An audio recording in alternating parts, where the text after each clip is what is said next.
여러분, 계절이 변하면 뭐 하세요? 계절이 변하면 옷을 갈아입지요. 2020년의 마지막 4개월을 맞이하면서 우리는 옷만 갈아입을 뿐만 아니라 우리들의 마음도 새롭게 해야 할 시점이 아닌가 생각이 됩니다. 삶은 선택들로 이루어집니다. 지혜로운 선택은 지혜로운 인생을 만들죠. 그러므로 우리는 다른 게 아니라 지혜가 필요해요. 그런데 하나님은 지혜이십니다. 오늘 우리가 나눌 말씀을 통해서 그 지혜를 모두 배울 수 있는 여러분 되기를 바랍니다. 그리하여 꽤나 힘이 든 이 2020년 남은 달들 속에 여러분 가운데 소망이 회복되기를 바랍니다. 그 소망으로 인해서 여러분의 인생이 더욱더 행복해지시기를 진심으로 소원합니다. 다니엘이라고 하는 사람이 있습니다. 이 사람은 메데 바사라고 하는 제국의 총리였죠. 그런데 다니엘은 그만 악인들의 음모로 말미암아 사자 굴 속에 던져지고 말아요. 그러나 그를 사랑하셨던 하나님께서 그를 구해내시죠. 그 반대로 다니엘을 궁지로 몰았던 사람들은 그 일로 가문이 다 멸절됩니다. 자, 동시에 이 다니엘 때문에 그의 동족이었던 유다 사람들은 제국 내에서 그 위상이 굉장히 높아지죠. 그 결과 유대인들이 기도해 왔던 대로 고향이었던 예루살렘으로 돌아가는 길이 빠르게 진행이 됩니다. 자, 이상이 우리가 오늘 다루고자 하는 다니엘서 6장의 개요입니다. 거기에 나오는 중요한 요점들이죠. 자, 그런데 저는 이 말씀 속에서 몇 가지를 질문해 보았습니다. 왜 다니엘은 지금 사자굴에 던져지게 된 걸까? 어째서 하나님께서는 사자굴에 던져진 다니엘을 구해내셨을까?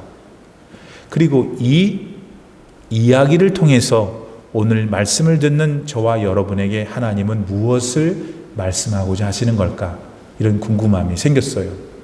자, 이제 계속해서 이 궁금함에 대한 답들을 찾아가기를 바랍니다. 일반 세계사를 보면은 바벨론이라고 하는 제국이 등장합니다. 지금의 이라크가 옛날 바벨론이었어요. 이 바벨론은 남쪽 유다를 멸망시킨 그 제국입니다. 옛날에 이스라엘이 한 나라였는데 싸워가지고 우리 남한, 북한처럼 남쪽의 이스라엘 사람들은 남유다, 북쪽의 이스라엘 사람은 북이스라엘 그랬잖아요. 그 남쪽의 유다를 멸망시킨 나라가 바로 이 바벨론 제국입니다. 남유다를 정복했던 바벨론은 늘 남유다에 있는 사람들 가운데 지혜롭고 총명한 사람들을 잘 걸러가지고 자기 나라로 데리고 와요. 포로로 데려간 거죠. 그들 가운데 한 사람이 바로 오늘 본문의 다니엘이었습니다. 그리고 다니엘은 바벨론 왕 중에서 벨사살이라는 사람이 있었는데 그 사람이 왕 노릇을 할 때 바벨론의 총리 대신까지 했습니다. 자, 그런 중에 바벨론이 메데 바사라고 하는 새로운 신흥 제국한테 망하게 돼버려요. 그래서 오늘 우리가 나누고 있는 다니엘서 6장 1절에 나오는 다리오라고 하는 사람은 바로 그 신흥 제국 메데 바사의 첫 번째 황제였습니다. 자, 새로운 제국을 세운 다리오는 인재들이 필요했어요. 그가 다스리던 무려 120여 개나 되는 지역들을 그 광대한 땅을 다스리려니까 자기를 잘 보좌할 사람들이 필요했겠죠. 그래가지고 여러 인재들을 뽑는데 이 다리오는 어떤 생각도 하냐면 이 120개의 성주들이 있을 거 아니에요. 걔네들을 특별히 다뤄야 될, 관리를 해야 될 총리를 뽑았어요. 3사람을 뽑았는데 3사람 총리를 뽑은 다음에 요 총리들 중에도 대장을 만들자, 대표 총리를 만들자. 그래서 자기한테 잘할 수 있도록 그 대표 총리로 다니엘을 세우게 됩니다. 그랬더니 이 나머지 두 총리가 엄청 화가 났습니다. 마음에 분통함이 있습니다. 그리고 그 총리들을 따르고 있던 120여 개의 성주들 가운데 따르는 사람도 있을 거 아니에요. 그 사람들도 합세해서 막 원망했어요. 그들이 그렇게 한 데에는 크게 두 가지 이유가 있었습니다. 첫째는 메데 바사 지어 제국의 총리를 왜 메데 바사 사람은 아니라 유대인이 시키냐는 거예요. 그냥 그들의 마음속에서 일어나는 질투와 시기가 그렇게 만들었죠. 그리고 또 다른 음흉한 마음 때문이에요. 만일 저렇게 정직하고 저렇게 진실한 다니엘이 우리를 이끄는 총리 대장이 되면 그동안 자기들이 저질러 놓았던 그 불의한 일들이 다 드러날까 봐 싫어했던 거예요. 사실 6장 2절 말씀에 보면 다리오가 그 총리 세 사람을 불러다가 뭐라고 하냐면 너희들은 앞으로 정치를 할 때 나한테 해가 없게 하거라 했거든요. 다 먹고 있다는 걸 알고 있는 거죠. 따라서 정직했고 성실했던 다니엘이 자기들을 관리하는 총리 대장이 되면 앞으로 마음 놓고 해먹을 수가 없게 되는 거예요. 그리고 지금까지 거짓말로 자기 것으로 싹 돌려놨던 것 다 토해내게 생겼으니 누가 좋아하겠어요? 그러면 왜 다리오 왕은 이런 비판을 무릅쓰고 유대인 다니엘을 총리 대표로 뽑았을까? 오늘 성경에 보니까 6장 3절 4절 말씀에 보니까 우선 다니엘은 다른 사람보다 똑똑했어요. 뛰어났어요. 게다가 흠이 없고 흠이 없는 데다가 충성스러웠어요. 그러니까 다 가진 거예요. 그러니까 다리오는 비록 그 사람이 유대인이었다 하더라도 그 사람이 필요했어요. 그 사람을 중용한 것이죠. 사실 말씀드렸던 대로 다니엘은 메데 바사 제국이 무너뜨린 이전 왕국 바벨론, 그 바벨론에서도 총리를 했어요. 여러분 상식적으로 새로운 제국을 세우면 그 이전 제국의 정치인들은 다 뭐예요? 숙청감이죠. 목이 다 날아나지요. 그런데도 다리오가 다니엘을 선택했어요. 다니엘이 성실했고 정직했기 때문에. 그렇게 하나님의 사람 다니엘은 당시 이방 사람들의 눈에 별처럼 빛나는 아름다운 성도였어요. 사랑하는 우리 하나 가족 여러분, 한번 제가 질문해 볼까요? 오늘 여러분을 다른 사람이 바라볼 때 뭐라고 생각할까요?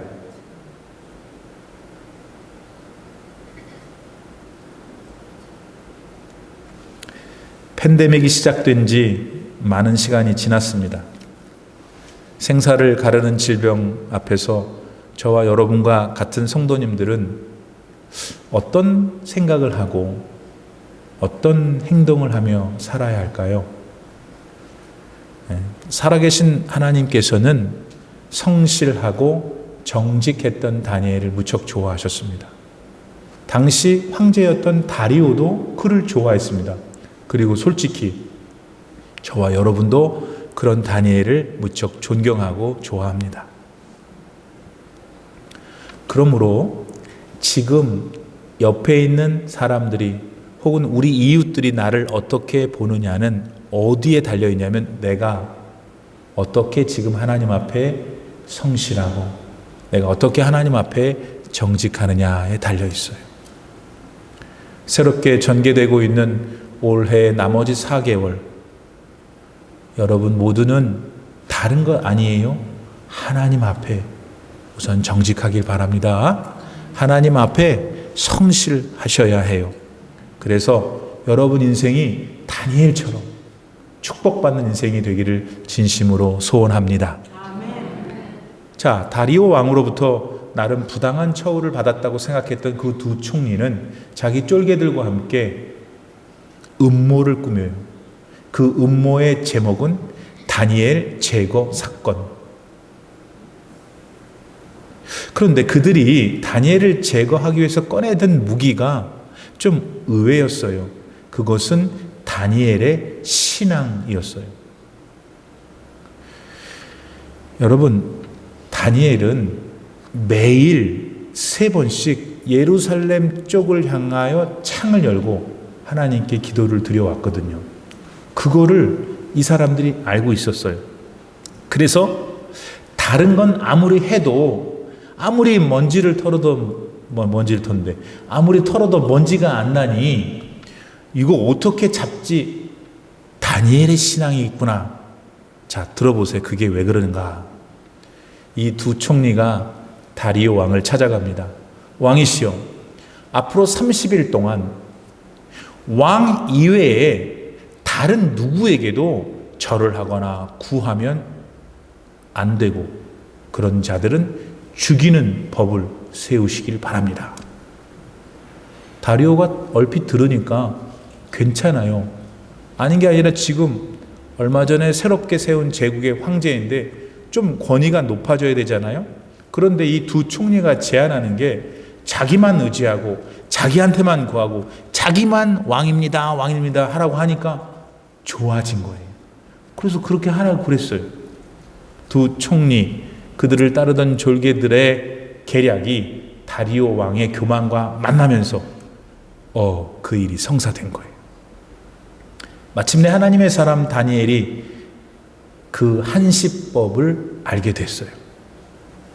이제 나이가 80 가까이 된 노인 다니엘은 그 법이 자기를 죽이려고 세워진 법인 걸 금방 알았죠.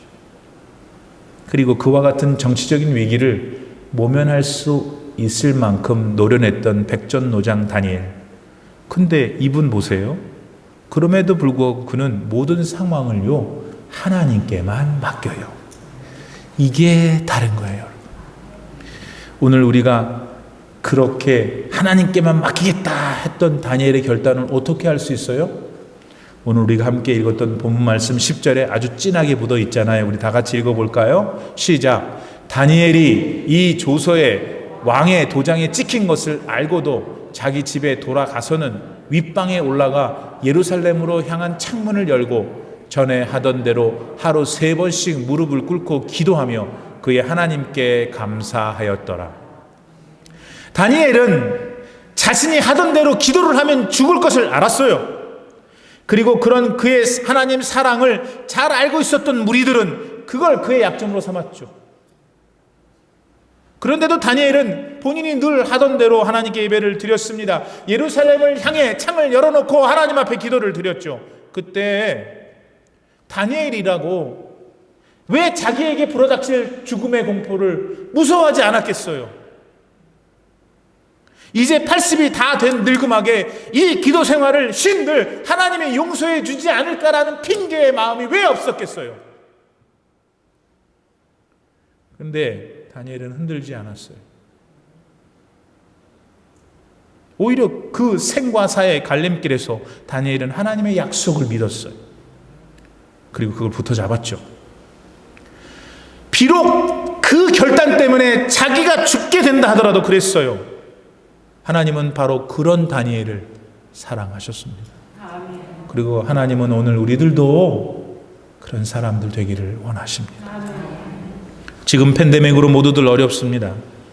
병이 무서워서 걸리지 않으려고 노력하는 게 뭐 잘못된 일입니까? 그러나 오늘 다니엘이 코로나를 맞는다면 그는 어떻게 행동했을까요? 죽을 수밖에 없는 줄을 알면서도 전에 하던 대로 기도하는 일을 택한 다니엘. 그는 2가지 마음의 소망이 있었어요. 첫 번째는 만일 내가 성전을 향하여 기도하면 하나님께서 그 기도를 들으시고 반드시 이루어 줄 것이라는 약속의 말씀이었어요. 그건 어디서 근거하느냐? 열왕기상 8장 48절로 49절 우리 함께 읽을까요? 자기를 사로잡아간 적국의 땅에서 온 마음과 온 뜻으로 주께 돌아와서 주께서 그들의 조상들에게 주신 땅 곧 주께서 택하신 성읍과 내가 주의 이름을 위하여 건축한 성전 있는 쪽을 향하여 주께 기도하거든 주는 계신 곳 하늘에서 그들의 기도와 간구를 들으시고 그들의 일을 돌아보시오며. 다니엘은 오래전에 솔로몬 왕이 예루살렘 성전을 지어놓고 하나님께 간절하게 구한 기도를 기억했어요. 믿었어요. 그 기도를 본인이 드린다면 하나님께서는 그 기도를 들으시고 반드시 응답하실 것을 믿었어요. 여러분, 당시 다니엘은 제국, 세 제국의, 세계 최강 제국의 제2인자였어요.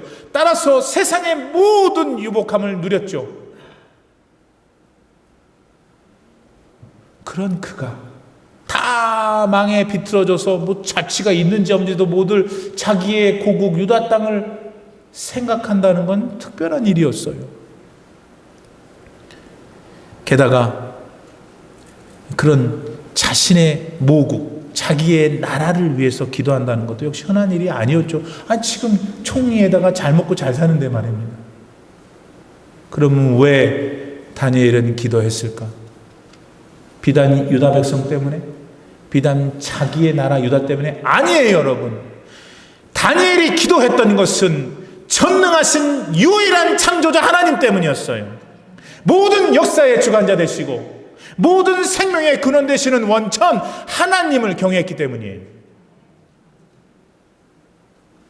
다니엘은 목숨을 구걸하거나 더 높은 세상의 지위를 얻으려고 하지 않았어요. 대신 그런 절체절명의 순간에 다니엘은 원래의 자기 자신으로 남아있으려 했던 거예요. 잘 들으세요. 원래의 자기 자신으로 돌아가 남아있기를 원했어요. 하나님 앞에서. 새로운 절기를 맞는 시간에 우리는 서 있다 말씀드렸습니다. 다가올 남은 4개월의 시간들 역시 전혀 때묻지 않은 우리들 인생인 것만은 틀림없죠. 그러면 그 다가올 인생 종이 위에 우리는 무엇을 써가야 할까요? 특별히 팬데믹이 지속될 것 같은 이 공포스러운 시절에 말입니다. 하나님은 오늘 그런데 우리들에게 말씀하셔요. 너 다니엘이 그랬던 것처럼 전에 하던 대로 나한테 할 수는 없는 거니? 너 다니엘처럼 세상의 부귀와 영화를 좀 넘어서 영원히 변하지 않는 생명의 나라를 소망할 수는 없는 거니? 말씀하십니다. 운동은 사람에게 좋은 일이죠. 적당한 움직임은 우리 몸을 체계 있게 해줍니다. 눈에 보이지 않는 영혼도 운동이 필요한 거 아세요? 영혼을 위한 가장 좋고 효과적인 운동은 하나님께 예배 드리는 거예요. 여러분은 지금 여러분의 영혼을 위해 열심히 운동하고 계세요. 이번 가을부터는 게을러서 손 놓고 있던 거 다시 일어서세요. 그리고 열심히 운동하세요. 그런 분들 하나님이 좋아하세요. 제가 일부 때도 말씀드렸지만 하나님은 우리를 다 좋아하세요. 다 사랑하세요. 그런데 제 해석이 맞기를 바랍니다. 성경을 읽어보고 제가 교우들을 만나보면서 하나님은 우리를 다 사랑하시지만 조금 더 사랑하는 사람도 있어요. 나는 저와 여러분이, 그건 하나님 마음인 거잖아요. 그리고 하나님 그러시겠다는데. 나는 저와 여러분이 하나님이 조금 더 좋아하는 그런 분들이 되기를 축복합니다. 그게 그런 사랑을 받는 게 하나님 이 팬데믹의 상황에서 우리가 지혜롭게 사는 최선의 길이에요. 자, 대적자들의 음모로 결국 다니엘은 사자굴에 던져져요. 뒤늦게 일의 전모를 다 알게 된 다리오 왕, 한 발 늦었어. 왜? 어떻게 살릴 거야? 지가 조서에다가 사인 도장을 찍어버렸는데 빼도 박도 못하게 된 거예요. 그래서 그가 이렇게 된 다니엘한테 해줄 수 있는 것은 다음과 같은 말로 격려뿐이었어요. 6장 16절 말씀 다 같이 읽을까요? 시작. 이에 왕이 명령하매 다니엘을 끌어다가 사자 굴에 던져 넣는지라.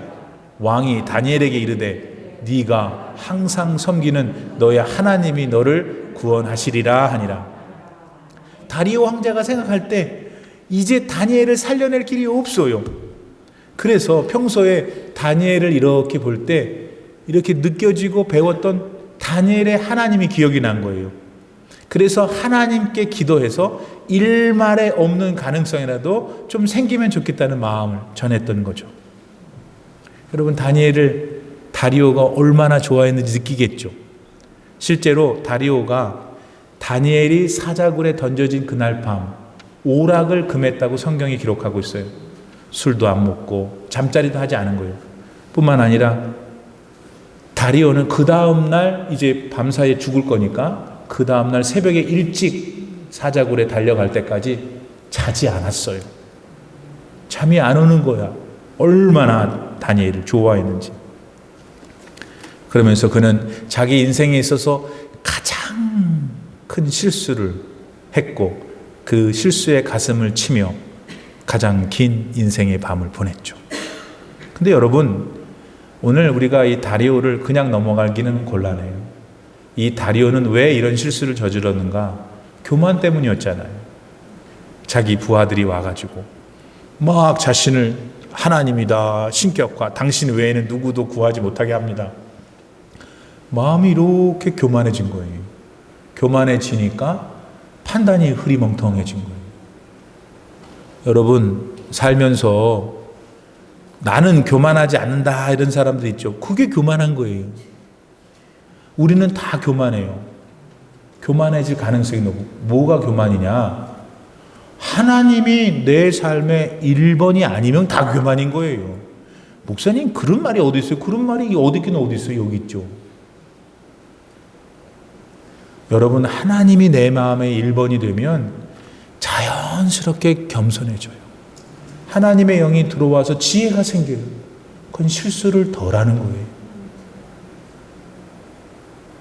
두 번째, 다리오는 너무 성급했어요. 교만해지니까 성급해진 거예요. 여러분은 성품이 성급하십니까? 예? 우리말에 우물에 가서 뭘 찾는다? 우물에 가서 어떻게 숭늉을 찾아요? 얼마나 급한지. 여러분, 성급하면 일을 그르쳐요. 다리오가 그랬어요. 우리는 다리오라는 이방인 황제를 보면서 교만하면 안 되는 거구나. 내가 성급하게 하지 말아야지. 영성훈련관들이 사용하는 용어 중에 하나가 경건한 망설임이라는 말이 있어요. 이분들은 성령이 충만하기 때문에 어떤 일을 최종적으로 결정하기 전에 다소 주저해요. 왜? 우유부단해서 천만에. 이 결정이 하나님의 진짜 결정인가를 마지막까지 물어보는 거죠. 경건한 망설임이 있는 거예요. 여러분, 망령된 성급함보다 경건한 망설임이 있어서 앞으로 다가오는 4개월 동안 실수 없이 행복하고 지혜로운 인생을 살아가는 여러분 되길 바랍니다. 자, 그런데 여러분, 사자굴에 이제 빠진 이 다니엘 어떻게 됐어요? 어떻게 됐어요? 여러분, 기록물에 따르면은 사자굴에 들어있는 사자들은 자기가 해야 될 역할이 들어오는 사람을 죽이는 거잖아요. 그러니까 이 사자들은 며칠 동안 밥을 먹이지를 않는다는 거예요. 따라서 사자굴 속에 들어가는 게 누구든 그건 죽는 거예요. 할 수 없어. 그런데 그 사자굴 속에 들어간 다니엘은 정작 어떻게 됐어요? 예. 오늘 6장 22절 말씀을 볼까요? 시작. 나의 하나님이 이미 그의 천사를 보내어 사자들의 입을 봉하셨으므로 사자들이 나를 상해하지 못하였사오니 이는 나의 무죄함이 그 앞에 명백함이오며 또 왕이여 나는 왕에게도 해를 끼치지 아니하였나이다. 사자 굴 속에 던져진 다니엘은 예상과는 달리 살아났어요. 할렐루야. 그냥 사자들과 함께 싸우다가 많이 상처입고 귀퉁이에 쓰러졌던 게 아니에요. 사자들 가운데 단 한 마리도, 사자들 가운데 그 어떤 녀석도 다니엘을 해볼 수가 없었어요. 왜? 쥐들은 귀퉁이에 처박혀 있었거든요. 하나님이 보내신 사자가 입을 탁 막아가지고.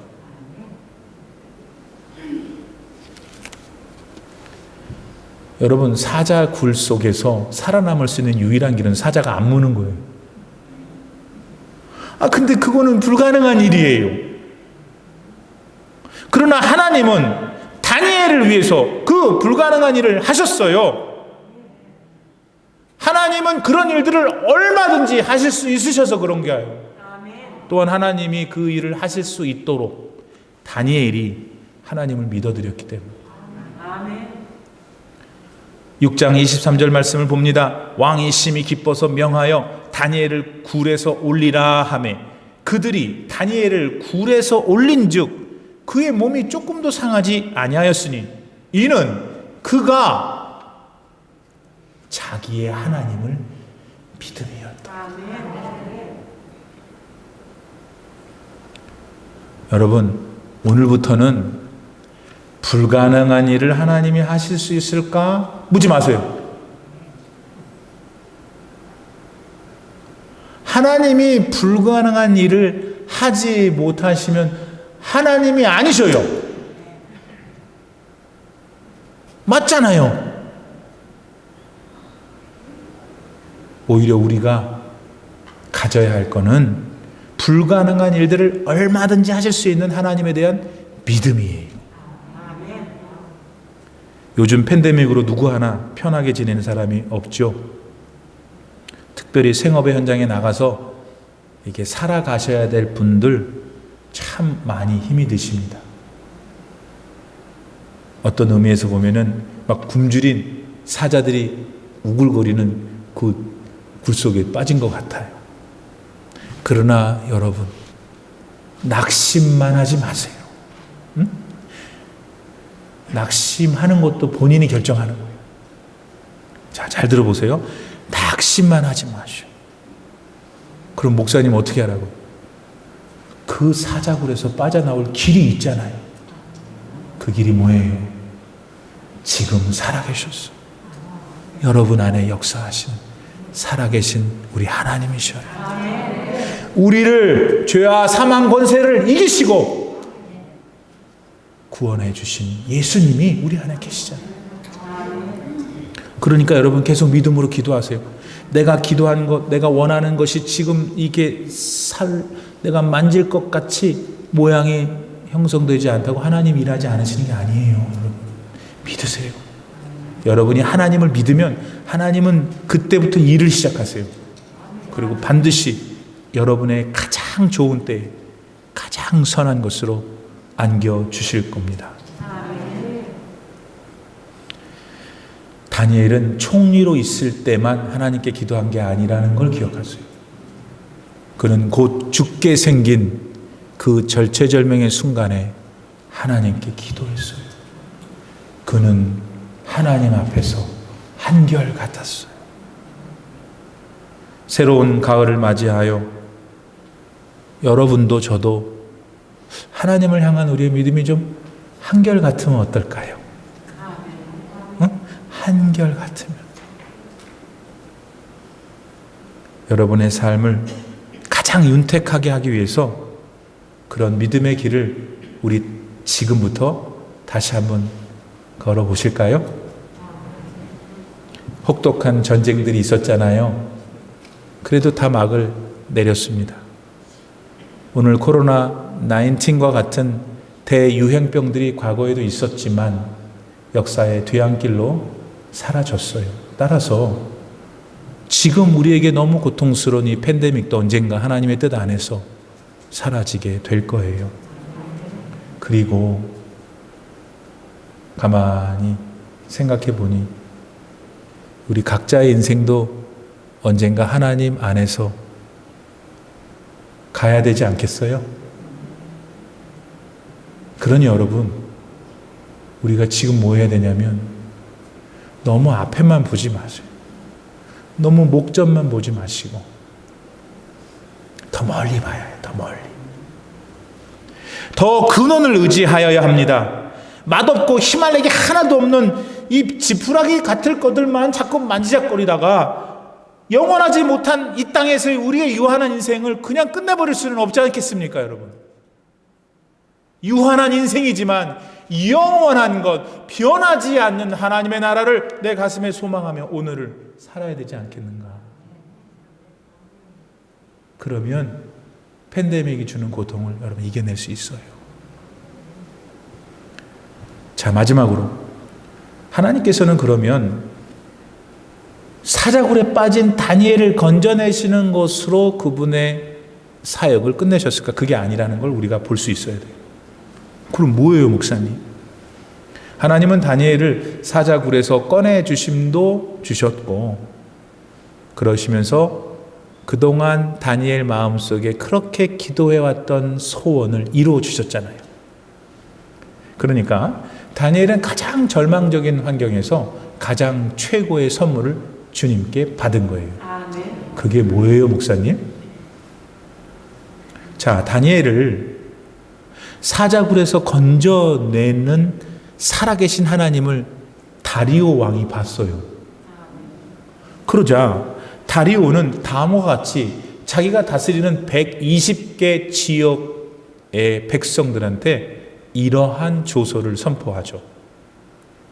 내가 이제 조서를 내리노라.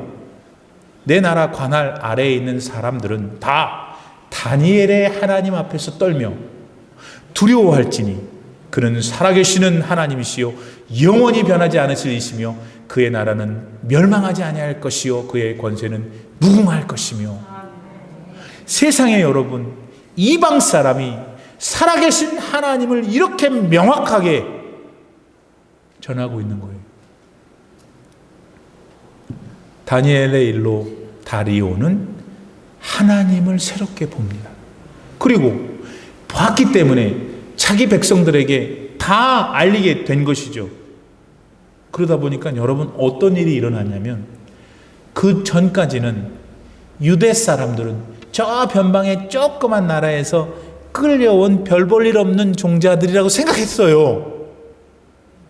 그런데 자기 나라 제국의 황제가 그 유다 사람들이 믿는 하나님이 진짜라고 하면서 살아계신 하나님을 찬양하라고 할 때 그 하나님을 믿고 있었던 유대 백성들이 갑자기 위상이 확 올라갔어요. 그리고 그것이 어떤 결과를 초래했냐면 이 일이 있은 지 약 2년 후 바사의 고레스가 새롭게 황제가 된 다음에 거기 살고 있었던 이스라엘 사람들을 예루살렘으로 보내요. 할렐루야. 근데 문제는 예루살렘까지 이 이라크, 지금의 이라크에서 지금의 이스라엘까지 가려면 걸어서 4개월 걸린답니다. 그러면 바벨론에서 예루살렘까지 4개월 가는 동안 얼마나 많은 성들을 지나야 되겠어요? 그러면 힘도 없고 백도 없고 남의 나라 끌려가 나라는 망하고 그런 포로들이 그 120여 개의 성들 가운데 얼마나 많은 성들을 지났어야 하며 얼마나 많은 모욕을 당했겠어요. 그런데 이 조소로 인해서 패스 할렐루야. 왜 이런 일이 일어났어요? 다니엘이 하나님을 순전하게 믿으니까 다 진 게임이 완전히 역전된 거예요. 사랑하는 하나 가족 여러분, 다니엘의 하나님이 우리의 하나님이세요.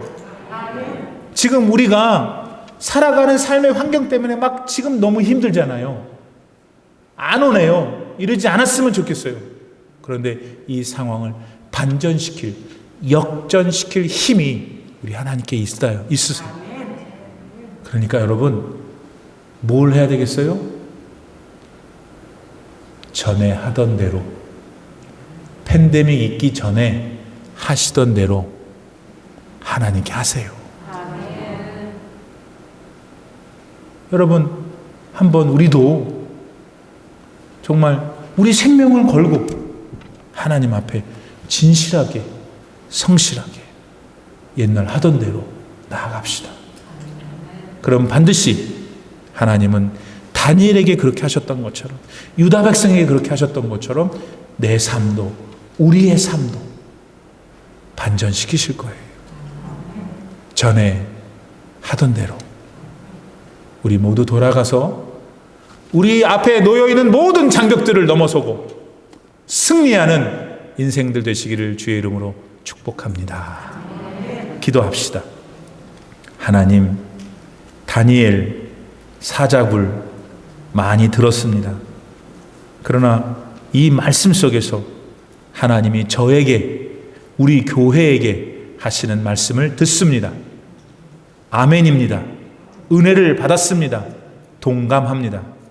이제 그것을 우리의 삶에 실천하여 하나님께 진짜 역전의 은혜, 반전의 은혜를 누리는 모든 성도님들이 다 되게 하여 주시옵소서. 예수님의 이름으로 간절히 기도드립니다. 아멘.